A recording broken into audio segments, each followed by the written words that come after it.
I've gone through every single skill in old school RuneScape to test the best methods where you can make a lot of money but you still level up at the same time. And in the next couple of weeks I'll be doing one for mid-level players as well as high-level players and also free to play.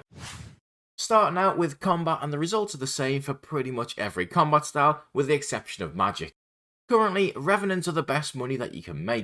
Even the combat level 7 imps are almost 3000 GP a kill unskulled and 3.6k skulled. Plus, Revenants have a very low defense for the level, making it decent experience too.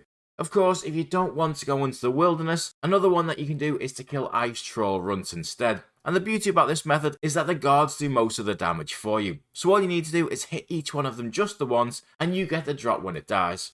The only downside to this is you do need to complete the quest of Firemaking Trials and part of the Firemaking Isles, which whilst it has very low requirements, it does require killing Thorvald, and that can be quite tricky at low levels.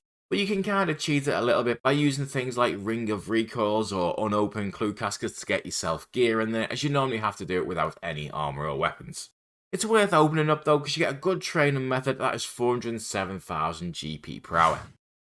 Even though you never see players actually maging Revenants since it's a PK hotspot, and that's a lot of extra risk with the runes that you'd be bringing, they're quite weak to it as well, especially the goblins at low level, and it's currently the most profitable way to train it, if you can stay alive of course. You can expect to make around 500,000 GP per hour this way, presuming you only die once every couple of hours.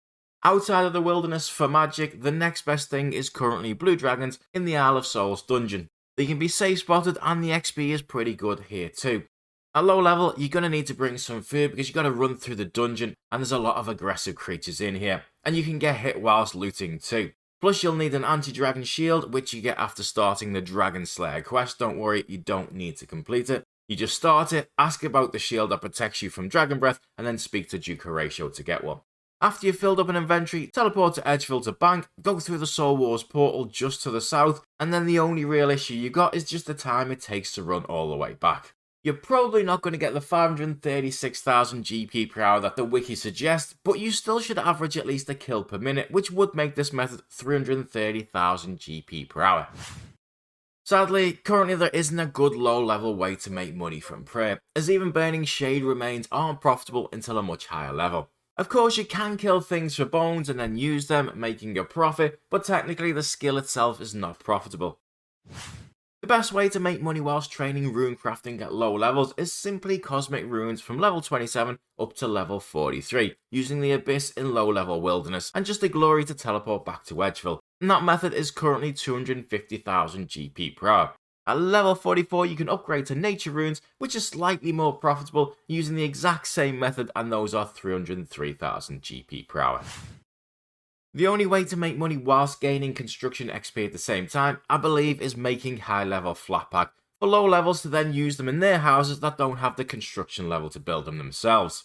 So at low levels, unfortunately, again, you won't be making money in this skill, although you can save yourself a lot of money by trading it through the minigame Mahogany Homes. Technically, the most profitable way to train agility at low levels is Brimhaven Agility Arena, which is 525,000 GP per hour. However, you're going to fail a lot of the obstacles and the XP is pretty terrible, as you only get a little bit of XP navigating across the arena. And to make the 525,000 GP per hour, you need to trade the tickets that you get for items instead of XP. To get that hourly rate of 525,000, you need to trade those tickets in for pyro hooks, but does require you to spend 800 tickets at a time, and that takes a huge 13.5 hours to gain that many tickets. Even though it's less money, the Canifis Agility course will gain you far more XP at level 40, and the marks upgrades you can then trade in for about 250,000 GP per hour by buying crystal packs. Or if you prefer, you can simply do the Desert Agility Pyramid, although below level 50 you will only make around 100,000 GP per hour just because you're going to fail quite a lot. The only way I know of to make money and train Herblore at the same time is with Barbarian Potions, and they're pretty hit and miss.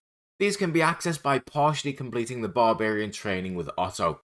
Your best bet is to put some lowball offers in the GE for the supplies, and that saving alone means you should be making a decent profit on every single one. You just have to be a little bit more patient whilst they slowly buy over time, but it's worth doing because Herblore is such an expensive skill.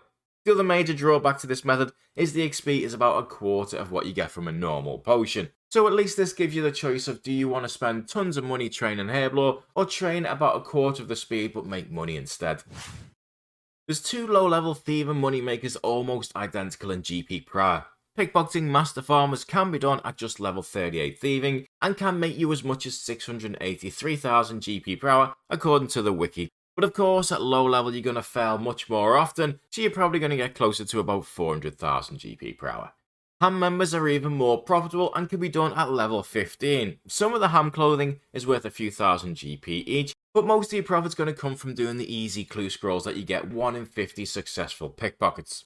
You should get around 10 to 12 clue scrolls per hour. Again, the wiki is being a little bit too generous here in my opinion, as it doesn't factor in completing the clue scrolls, but with the ham clothing and 10 to 12 easy clue scrolls per hour, that's going to be a decent 500,000 GP. Creating drift nets can be done at just level 26 and is one of the best crafting money makers at any level. You need access to a loom, and whilst it doesn't have to be the one on Fossil Island, that's the one that's closest to a bank, and to use it does require completion of the Bon Voyage quest. It's pretty good XP too, and all this method requires is jute fibre, which you simply use on the loom to create drift nets, and it's going to earn you a nice 683,000 GP per hour whilst training at the same time. Kebbit bolts are going up a lot in price lately, and at just level 32 currently make you a lot of money. All you're going to need is a chisel and some Kebbit spikes, which can simply be bought on the GE, and then use the chisel on them. Each one takes 1.8 seconds, and whilst you're only getting 5.8 XP for each one, you make a couple of thousand GP every time. This method is currently 4 million GP per hour, but be careful as these bolts are going up in price, and I can't remember the exact reason why, but I'm pretty sure from memory it was something to do with the combat rebalance, and at any point these could always crash back down in price.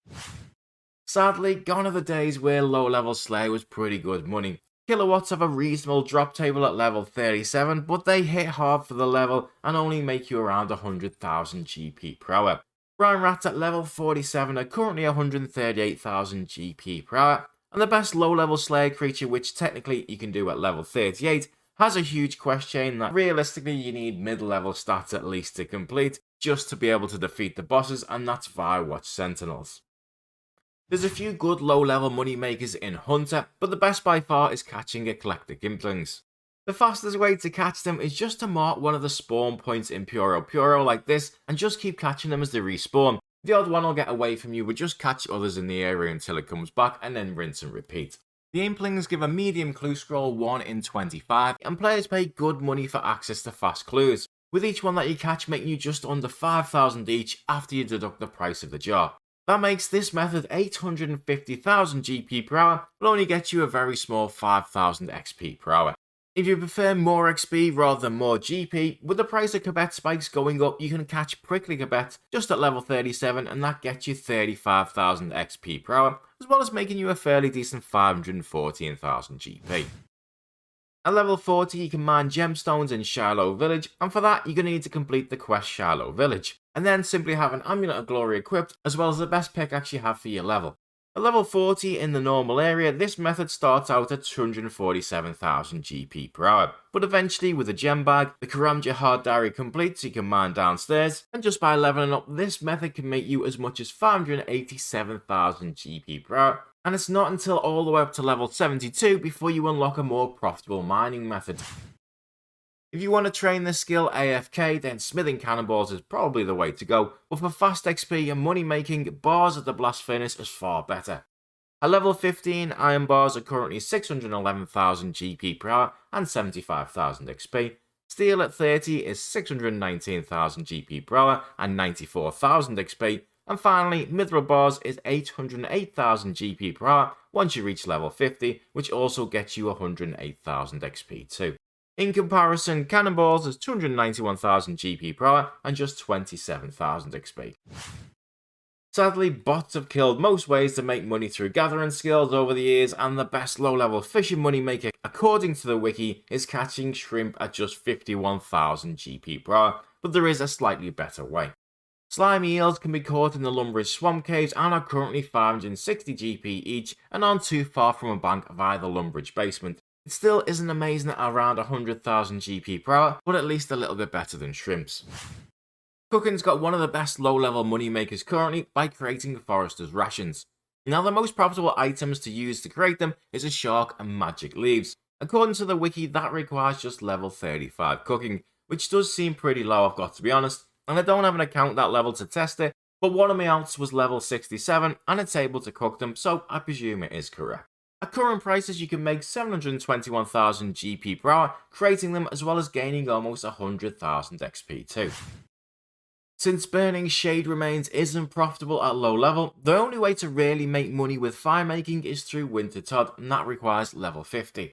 The loot and the XP depends on your levels, points per games, and the good old question of if you fletch, but this is the points, XP and rewards someone got that logged their XP for 10 hours of winter todd to give you a better idea of what to expect. Forestry has now made woodcutting pretty profitable regardless of the log that you cut, as long as you take part in the forestry events on the forestry worlds, as you get a lot more events that way. Probably the best place at low level is the willow trees in Draenor village, which is always highly populated with many events and only requires level 30. For farming, regular herb runs can make you a ton of money, just getting into that routine of doing a 5-minute run every hour and a half or so, and since most of that money is made from Renar seeds, the only requirement for this is level 32 farming. However, you do make more money the higher your level is, as you get a higher yield. I'll link a full herb run that I've done in a guide just last year. Hope that helped you out, and if I missed a better method, please let me know in the comments.